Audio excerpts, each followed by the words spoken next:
Alright folks, so in this short video I'm going to show you how to calculate one of our measures of centrality, i.e. type of average. Now when people talk about averages, they're normally talking about one particular type, which is the mean, of which is only one of the three. Mean, median and mode are the three types of average that we can get when we are trying to calculate these things. It's a very simple type of average and it will generally give you the most a number that's kind of around the middle of your values, okay, which is one of the reasons why it's called a measure of centrality. Okay, so in this question here we have students' bags that they're going on a school tour, okay, and we're asked to calculate the number of bags belonging to the male students. Okay, so we're going to use our formula for a mean, which is fairly simple. So mean is equal to sigma x over n. So x is your data. Okay, so my individual weights of the individual bags, that's what x is. N is our population size. Okay, so in this case there are 14 boys, so n is equal to 14. So what we're going to do is, and this symbol sigma means sum of, meaning you're going to add them. Okay, so sum of, we add everything.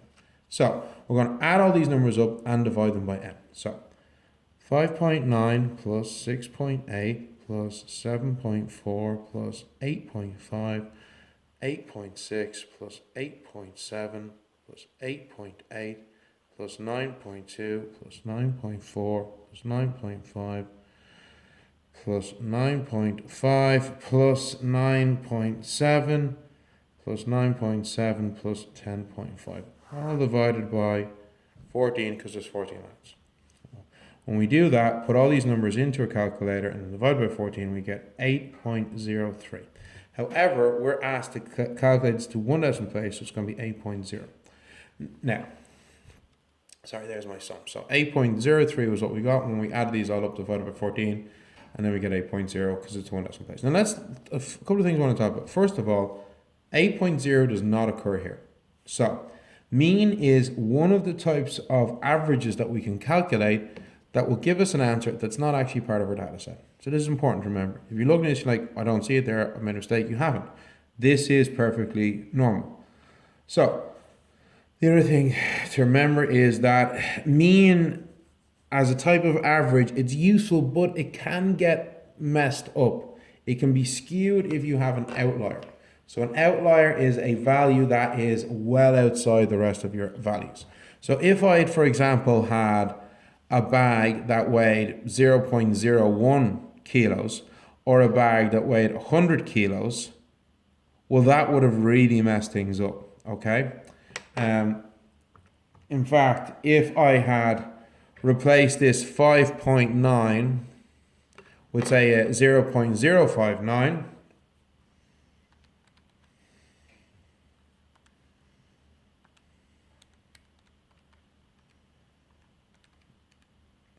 and then divided by 14, I would have gotten an average of 7.68, which is much lower. I mean, if you look at this 8.0, okay, that's not completely terrible, okay? This low value here does throw things out. Likewise, if I had added all these numbers up but had another value of 100, we probably would have ended up with an average of around 10, maybe even 11, which is completely off compared to what we have.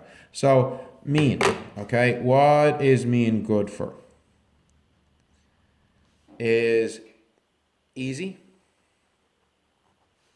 okay, it's quick, unless you've got a huge data set, obviously, but you have calculators and computers that can do that, okay, and gives a accurate central value for normally distributed data.